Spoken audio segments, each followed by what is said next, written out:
My name is Gracie. I'm 27 years old and I work both at home and in an office.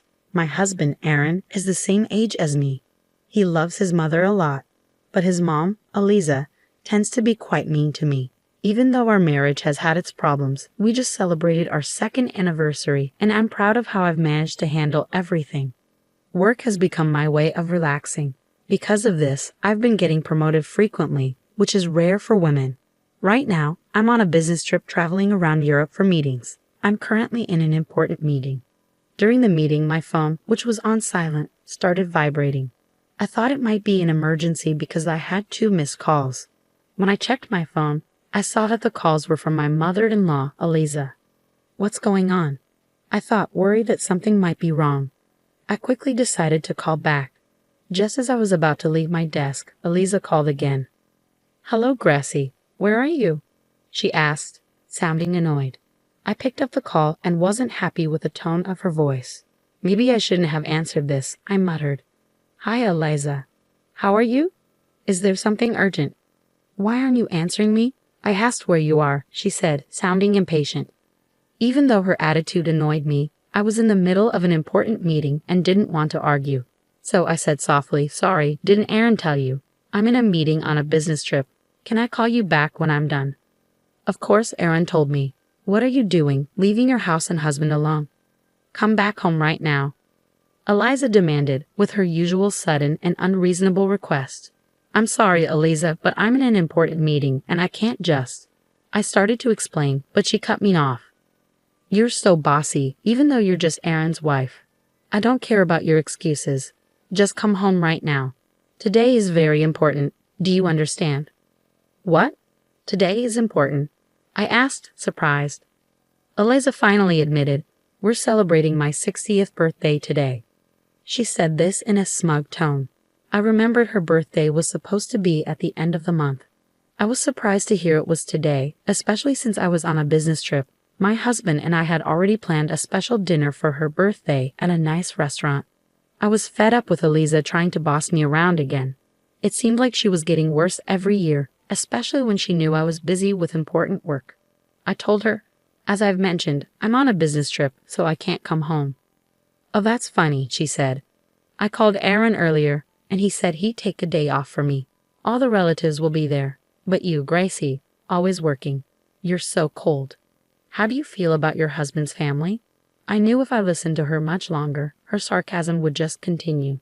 Since I was still in a meeting, I couldn't stay on the phone with her. So I said, "I'm sorry, but no matter what you say, I can't make it to your 60th birthday celebration." Eliza's tone changed abruptly. She took a deep breath and said, "Fine then, I won't consider you family. Don't come back home. It's a divorce. Aaron deserves better." Her harsh words hit me hard. I was both angry and upset, but I didn't want to argue with her on the phone. I said, "All right, I'll talk to you when I get home. I'm sorry, but I have to go." Eliza snapped, "What's with that attitude? I told you not to come back. I'll talk to Aaron myself." Then she hung up. I was exhausted from dealing with my mother-in-law. I returned to the meeting with a deep sigh. After 2 days of meetings, I finally made it home. On the way back, I was so angry and frustrated with my mother-in-law that I barely remembered how I got home. When I opened the front door and called out, I heard my husband's tired voice say, "Welcome back." I took off my heels and went straight to the living room, leaving my luggage at the door. There, I saw a stack of cardboard boxes and my husband, Aaron, sweating as he taped them up. "What's with all the boxes?" I asked. Aaron told me the boxes were packed with my things. He explained that Eliza had indeed celebrated her 60th birthday on the day she called me, without me. She told everyone that I had neglected her birthday and was rude on the phone. Eliza even told the relatives she wanted me to be divorced and sent back to my parents' house because I wasn't good enough for her son. This sounded exactly like something my mother-in-law would do, so I asked Aaron, "And then what happened?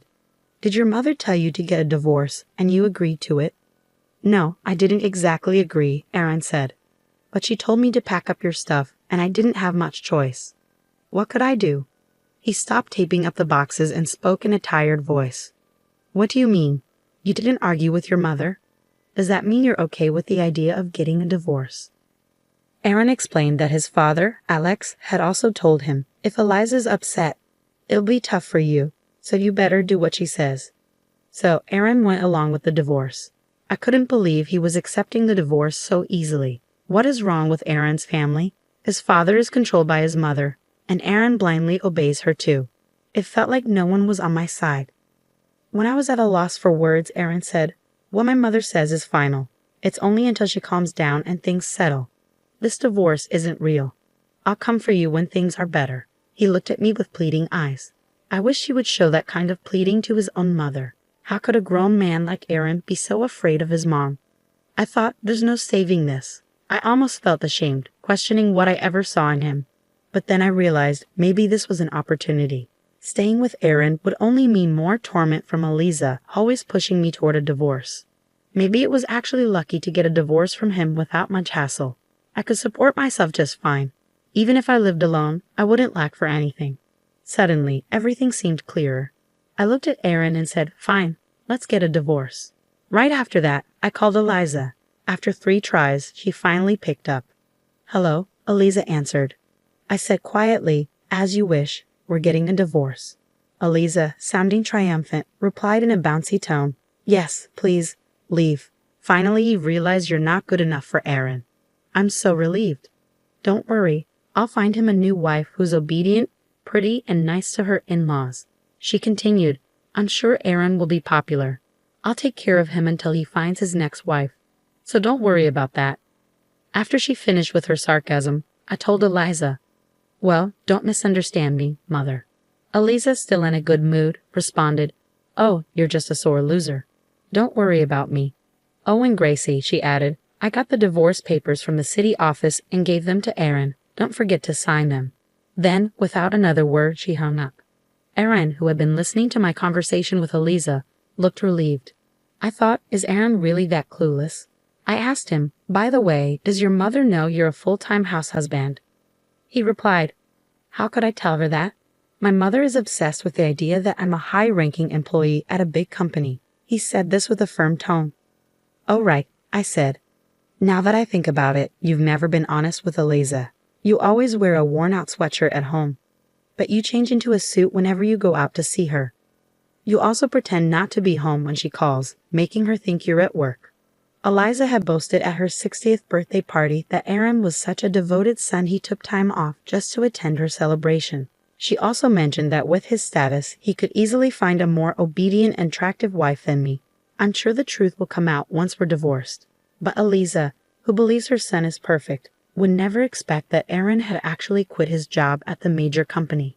Aaron had actually quit his job about a year ago. What Eliza saw as her elite son, a symbol of high status, was now just an unemployed full-time house husband. Aaron lost his job after a major mistake led to a written apology, a demotion, and a pay cut. He probably didn't tell his mother about this. Aaron must have been deeply shocked by his fall from the elite path. Since Eliza had always pampered and spoiled him, he became quite fragile and sensitive. Just the thought of going back to the office to deal with the consequences of his mistake made him feel anxious and sick. He couldn't even leave the house, let alone go to work. Initially, Aaron tried to report his absences and applied for paid leave, but eventually he stopped even calling in. As his unauthorized absences piled up, he got fired. Now, he seems to have no plans to look for another job and is heavily relying on my income. Aaron hasn't told Eliza about this because he knows she would be furious and upset. I was a bit disappointed I wouldn't get to see Eliza's reaction when she discovered Aaron's situation after I left. I imagined she'd be shocked, maybe even have a stroke, but that was no longer my concern. Aaron handed me the divorce papers and said, "This is just a cover to convince my mother, okay." I quickly submitted the papers and signed a lease for a new apartment, moving in as soon as possible. A month later, I got a call from Eliza, even though I thought I cut ties with her for good.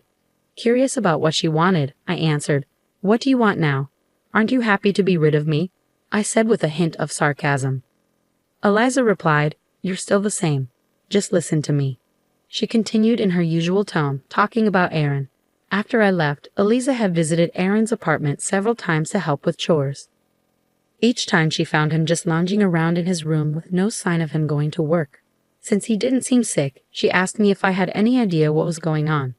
I held back a laugh and replied casually, I see. Well, Aaron's like that because he has no intention of working again. Eliza seemed to have forgotten she was the one who'd kicked me out and asked, Gracie, can you do something about it? Why should I? You didn't want me in your family and wanted nothing to do with me, I said. It was so typical of her to ask for something only when it suited her after mistreating me for so long. She then said, I was wondering if you said something to Aaron before you left. I couldn't believe how she was trying to make me the bad guy. Doesn't she see the problem is with her son, not me? I'm the one who was hurt here, you know. Oh really? Eliza said. You only married Aaron for a luxurious life, right? So why would a divorce be so painful for you? She looked at me as if I'd married Aaron just for his money. Are you kidding me? I was the one supporting Aaron financially during our marriage. I was the one providing for him. In reality, I couldn't afford to live extravagantly because of Aaron. I was fine with the divorce, but should I consider asking for alimony? Eliza couldn't believe what I said. How dare you make up something like that? Gracie, you just forgot to ask for alimony, didn't you? Aaron has a higher income and position than you. Don't be so unreasonable. If you want money, Aaron can pay whatever you want. After all, Aaron is a high-level employee at a major company. Eliza's argument was as outrageous as ever. Maybe Aaron hadn't told her the truth yet. I didn't want to seem like I was just tattling, but I saw an opportunity to get back at her. So I told her, your proud son is actually a full-time house husband. He quit his job a long time ago. What? You're lying, Eliza shouted, unable to accept what I said. Her voice was so loud, I thought it might damage my eardrums. I held the phone away from my ear and said, Why don't you check with the company? You'll find out who's telling the truth. Eliza went silent for a moment. Then she said, Well, what if that's true? How are we going to manage? I can't support my son on just my pension, and no one will want to marry him if he's unemployed. What are we going to do? Her voice had clearly softened, and I couldn't help but grin. What shall we do? I asked. Eliza was silent for a moment, then mumbled something with someone beside her. Finally, she said, Hey Gracie, will you please come back home? I was puzzled by her sudden change of tone, but replied firmly, No, we're already divorced. I wouldn't come back to your family if heaven and earth turned upside down. Then I heard commotion in the background. Someone was shouting. It sounded like Aaron. I told you I'd come for you when things settled down. Aaron's voice rang out. Eliza responded, Yes, yes. You could remarry my son if you wanted. What are you talking about? I asked. No way. I wouldn't do it for the world. Don't joke about this. Thanks, but seriously, no.